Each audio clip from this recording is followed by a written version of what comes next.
Ooh, okay. Come on now. What a clip. Ornery, a little ornery.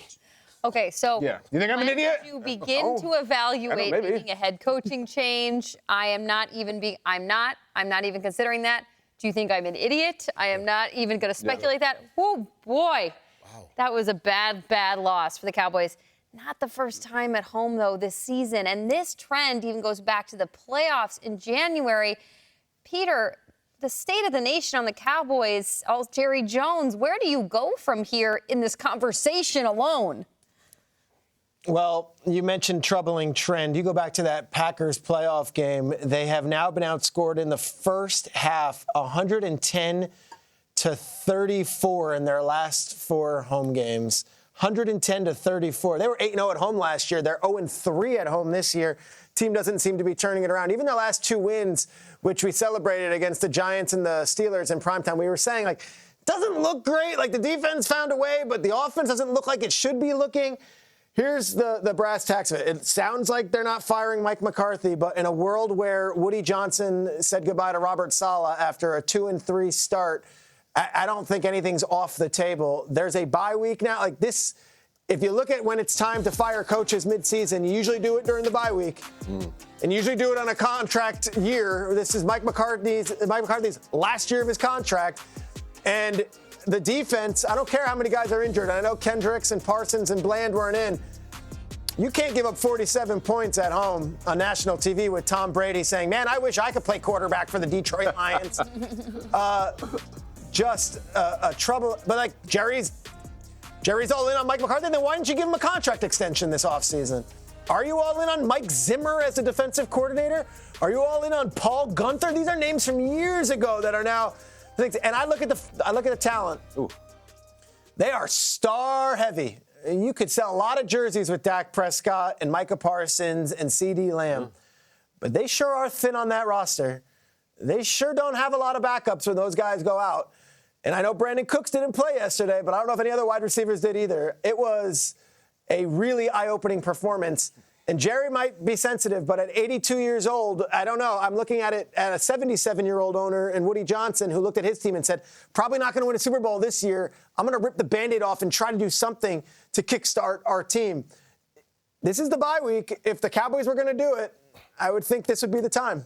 Yeah, what a way to celebrate your 82nd birthday. I mean, that was just gut-wrenching. When I looked at it, schematically, it seemed like it was real easy to just take away the Cowboys. It's like, hey, look, we're going to stop the passing game, right? That was probably the best attribute that they had offensively, and we're going to see if you can run the ball. And they just couldn't run the ball. They couldn't do anything. They couldn't really get the ball down the field, run the ball. And I think that the Detroit Lions really played them well to a point where it just really exposed this big issue. This is a great opportunity for the Cowboys getting ready to go into the bye week to really kind of change that momentum, change the narrative, get that team going back into it in Week 7. Now they got to spend this Week 7 bye going, whoa, who are we? What are we? How do we come out of this? Look, they really missed Micah Parsons, not being able to put any pressure on the quarterback. I mean, look, Jared Goff was just statuesque and just going out and just dicing up the defense down the field. It was an epic failure. I mean, epic in a large way. Like, when you start doing trick plays like this to just, like, really show off and, like, I dare you guys to do something. Try. I bet you can't touch me. I bet you can't touch me. And it's not like Jared Goff is, like, the most mobile quarterback. Not that he needs to be. But he was just sitting there, just standing, like, erect, just standing like, I actually thought I heard him go, in the pocket. That's bad when quarterbacks start going, mic'd up in the pocket. Yeah. Yeah. That's tough. When we see the mic'd up of this game, we might hear him say that. I think there's a loathness for teams to be the first team of the year to let a coach go. I think they don't want to do that. And then when someone breaks the seal, as the Jets did, then it's open season. Have you ever worked with someone whose greatest talent is office politics? I definitely have. Whose greatest skill is just getting the people in charge to like them and to go to war for them?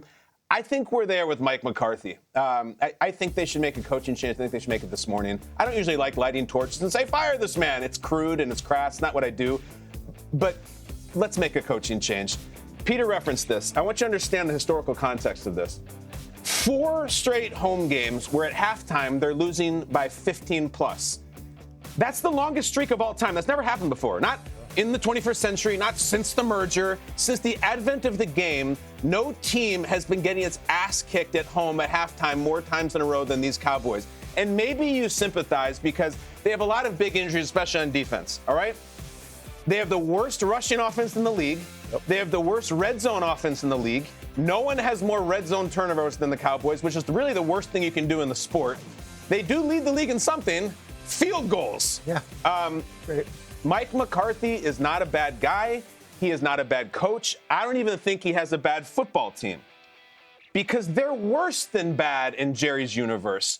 They're hopeless. And let me tell you what I mean by that. What is the best case scenario for these Cowboys? That the defense gets healthy and they pull out of this rut and they finish 11-6 to just get annihilated again in the wild card round by the Lions, the Niners, the Packers, take your pick.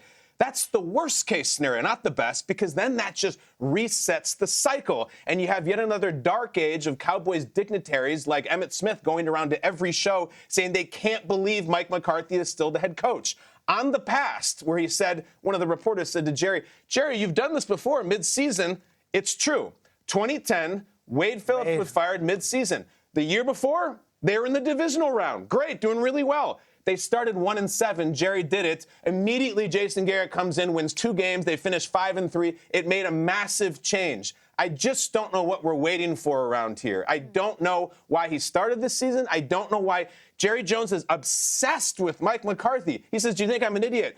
No, I don't think you're an idiot. I think you love Mike McCarthy. It's your 82nd birthday yesterday. Treat yourself. What else do you possibly need, Jerry? Do you really need a new helipad on the yacht, or do you maybe need a new coach on the sideline? Treat yourself. You've earned it. I think the Cowboys fans deserve it. And Kyle, something else they do well, they give the ball away a lot. They're second in the league in giving the ball away on offense. I mean, that's like the giveaways. You can't win games with turnover. We know that. We hear coaches talk about it. Yeah, they're not protecting much, the Cowboys. That response from Jerry to say, do you think I'm an idiot? To me, that speaks of a man who he wants to be the first to bring this topic up. I don't think Jerry Jones wants to be incessantly asked about his head coach and the status of his decision-making and how he goes about it. I think Jerry Jones wants to stand up, let's say, on Friday and say, I have had a profound idea, and it's my idea, and it wasn't because you baited me into this conversation, and I want to be able to answer this question when I do about Mike McCarthy. Kyle, that was, I know for you, you had to know what you were saying and when you said it and how you said it when you say that I think the Cowboys should make a head coaching change. And now you're saying if the Cowboys are hopeless, that teeters on the old parenting tactic of, I'm not mad, I'm just disappointed in you. Because if a football team is bad, that's one thing. To be hopeless, and Kyle Brandt is on a Monday calling you hopeless, then that is another bad thing. Kyle, what got you here finally? It's that thing about at home. They're terrible. And you think about the Cowboys fans, if you get up on a Sunday, we're going to go to the game. We got tickets. We're going to put our jerseys on. We're going to park, and we're going to tailgate. We're going to walk in.